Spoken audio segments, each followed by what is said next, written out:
بسم الله الرحمن الرحيم الذين ينفقون أموالهم في سبيل الله ثم لا يتبعون ما أنفقوا منا ولا أذى لهم أجرهم عند ربهم ولا خوف عليهم ولا هم يحزنون۔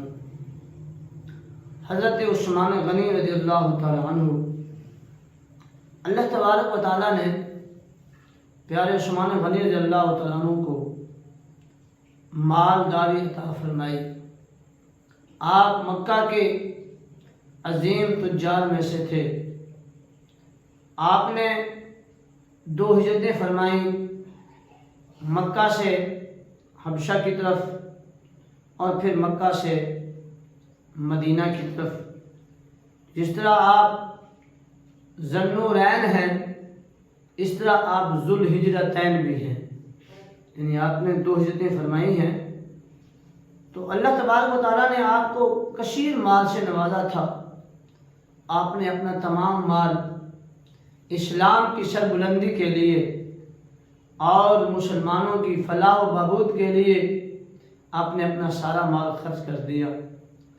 یہ واقعہ تو بڑا مشہور ہے، بچپن میں سے ہی ہم نے پڑھا تھا کہ جب مدینہ کے اندر قحط سالی تھی تو ایک تجارتی قافلہ مدینہ میں آ کے اترا، تو سارے تاجر مدینہ کے جمع ہو گئے اور آگے کہتے ہیں کہ ہم 2 گنا نفع دیں گے، ہم 3 گنا نفع دیں گے۔ ہر ایک نے اپنی آفر کی۔ پیارے عثمان غنی نے فرمایا کہ مجھے اس سے زیادہ نفع مل رہا ہے، مجھے اس سے زیادہ نفع مل رہا ہے، حتیٰ کہ 10 گنا تک بھی کہا گیا۔ تو پیارے عثمان غنی نے فرمایا کہ لوگوں، مجھے اس سے بھی زیادہ نفع مل رہا ہے۔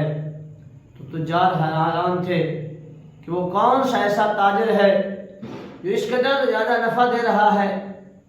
پیارے عثمان غنی نے سب کی حیرانی کو دور کرتے ہوئے اسی وقت اعلان فرما دیا کہ مدینہ کے تمام فقراء سے کہو کہ وہ اپنی ضرورت کے مطابق آ کے غلہ لے جائیں۔ تو اس وقت وہ تاجر سمجھے کہ ہاں، سب سے زیادہ نفع دینے والا کون ہے؟ جو ہم سے زیادہ نفع دینے والا ہے، 10 گنا سے بھی زیادہ نفع دینے والا ہے، وہ کون ہے؟ تو پیارے عثمان غنی نے وہاں پر یہ گرہ کھول دی۔ میں لوگوں میں رب فرماتا ہے مثل الذین ينفقون اموالهم فی سبیل اللہ کمثل حبۃ انبتت 7 سنابل فی کل سنبلۃ 100 حبۃ۔ اے لوگوں، میرے رب کا تو وعدہ ہے کہ جو میری بارگاہ میں 1 خرچ کرے گا، میں اسے 700 گنا عطا فرماؤں گا۔ واللہ یضاعف لمن یشاء، اللہ اس سے بھی زیادہ بڑھانے والا ہے۔ فرمایا جو جس نیت سے رب کی بارگاہ میں دیتا ہے، اسی حالت میں اسی طریقے سے رب تبارک تعالیٰ اس کو عطا فرماتے ہیں۔ پیارے عثمان غنی نے یہ بات واضح فرما دی کہ وہ کئی گنا نفع دینے والی ذات کون سی ہے؟ ہمیں وہ میرے رب کی ذات ہے۔ اسی طرح جیسے عسرہ کے موقع پر، غزوہ تبوک کے موقع پر، جب میرے آقا صلی اللہ علیہ وسلم نے صحابہ سے فرمایا کہ صحابہ اس لشکر کے لیے اپنا مال جمع کراؤ، تو پیارے عثمان غنی رضی اللہ عنہ سب سے سر فہرست تھے۔ حضرت عبدالرحمن بن خباب رضی اللہ عنہ بیان فرماتے ہیں کہ آپ صلی اللہ علیہ وسلم کی خدمت میں اس وقت میں حاضر تھا جب آپ جیسے عسرہ کے لیے لوگوں کو جوش دلا رہے تھے۔ حضرت عثمان غنی رضی اللہ تعالیٰ عنہ نے آپ کے پرجوش لفظ سنے تو کھڑے ہوئے اور عرض کی، یا رسول اللہ، میں 100 اونٹ پالان اور سامان کے ساتھ خدا تبارک و تعالیٰ کی بارگاہ میں پیش کروں گا۔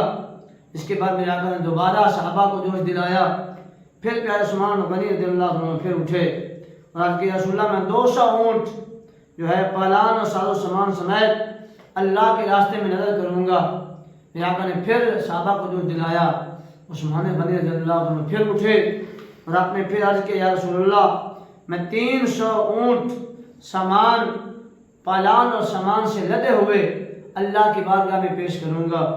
فرماتے ہیں حضرت عبدالرحمن بن خباب کہ میں نے دیکھا کہ آپ صلی اللہ علیہ وسلم ممبر سے اترتے جاتے ہیں اور فرماتے جاتے ہیں، ما علی عثمان ما عمل بعد هذه ما علی عثمان ما عامل بعد هذه، کہ لوگوں آج کے بعد عثمان کو کوئی چیز ضرر نہیں دے گی، کوئی چیز نقصان نہیں دے گی۔ یہ عثمان غنی رضی اللہ تعالیٰ عنہ ہے۔ یعنی میرے آقا کا فرمان کا مفہوم یہ تھا کہ اگر عثمان آج کے بعد زیادہ نوافل نہ بھی پڑھیں، زیادہ عبادات نہ بھی کریں، تو میرے عثمان کے لیے یہ عمل جو ہے وہ کافی ہے کہ اللہ تبارک و تعالیٰ ان سے راضی ہو گیا ہے۔ یہ عثمان غنی رضی اللہ عنہ ہیں جنہوں نے کئی مرتبہ پیارے آقا صلی اللہ علیہ وسلم کی بارگاہ میں آ کر رب کی بارگاہ میں مال پیش کر کے اللہ کی جنت کو خرید لیا۔ جیسا کہ وہ واقعہ بیر روما والا بڑا جو ہے عام ہے، جب میرے آقا نے فرمایا کہ اس یہودی سے کنواں خرید کر مسلمان وقف کون کرے گا، جو وقف کرے گا اس کے لیے جنت ہے۔ پیارے عثمان غنی رضی اللہ عنہ اٹھے اور آپ نے جا کے وہ کنواں خریدا اور لوگوں میں اس کو، مسلمانوں میں بلکہ تمام لوگوں میں آپ نے اس کو فی سبیل اللہ کی بارگاہ میں پیش کر دیا کہ لوگوں آؤ اس سے اور نفع اٹھاؤ۔ یہ پانی کی عظیم دولت پہ عثمان نے عام کر دی۔ تو ان تمام موقعوں پر جب پیارے عثمان نے خرچ کیا، اس طریقے سے فرماتے ہیں ایک موقع پر حضرت عبدالرحمن بن عوف رضی اللہ تعالیٰ عنہ آپ نے 4000 درہم بارگاہ صاحب میں پیش کیے۔ تو اس وقت یہ آیت کریمہ نازل ہوئی کہ جب عثمان نے خرچ کیا اور پیارے عبدالرحمن نے خرچ کیا تو رب تعالیٰ نے ان کی مدح میں یہ آیت کریمہ پیش جو ہے نازل فرما دی، ہمیں الذین ينفقون اموالهم فی سبیل اللہ ثم لا يتبعون ما انفقوا منا ولا اذى لهم اجرهم عند ربهم ولا خوف علیہم ولا هم يحزنون، کہ جو رب کی بارگاہ میں خرچ کرتے ہیں اور پھر اس کے پیچھے من و عذاب کے ساتھ نہیں آتے، یعنی تکلیف بھی نہیں دیتے اور احسان بھی نہیں جتلاتے، ان کے لیے اجر ان کے رب کی بارگاہ میں ہے، نہ انہیں خوف ہوگا اور نہ ہی وہ غمگین ہوں گے۔ تو یہ پیارے عثمان غنی رضی اللہ عنہ ہیں جنہوں نے اپنا تمام مال اسلام کی سربلندی کے لیے آقا کے قدموں میں نچھاور کر دیا۔ تو میرے آقا نے بھی بار بار پیارے عثمان کو دعائیں دیں، کئی مرتبہ جنت کی خریداری ہوئی۔ اس لیے میرے آقا نے پیارے عثمان غنی کو دنیا میں ہی جنت کی خوشخبری دے دی تھی۔ پیارے عثمان غنی رضی اللہ عنہ ہیں جو عشرہ مبشرہ صحابہ میں سے ہیں کہ محبوب نے فرمایا ہے عثمان کو بشرہ بالجنہ، جنت کی خوشخبری دے دو، ہاں ساتھ اس کے انہیں کچھ تکلیف بھی ہوگی، اور وہ تکلیف آپ کو شہادت کے وقت پہنچی۔ تو اللہ نے آپ کو جنت جو ہے محبوب نے اعلان فرما دیا تھا آپ کی مبارک میں، اور آپ نے کئی مرتبہ جنت خرید لی تھی۔ تو پیارے عثمان رضی اللہ عنہ کے سخاوت کے صدقہ سے اللہ تبارک و تعالی ہمیں بھی اپنے سخی بندوں میں شمار فرمائے۔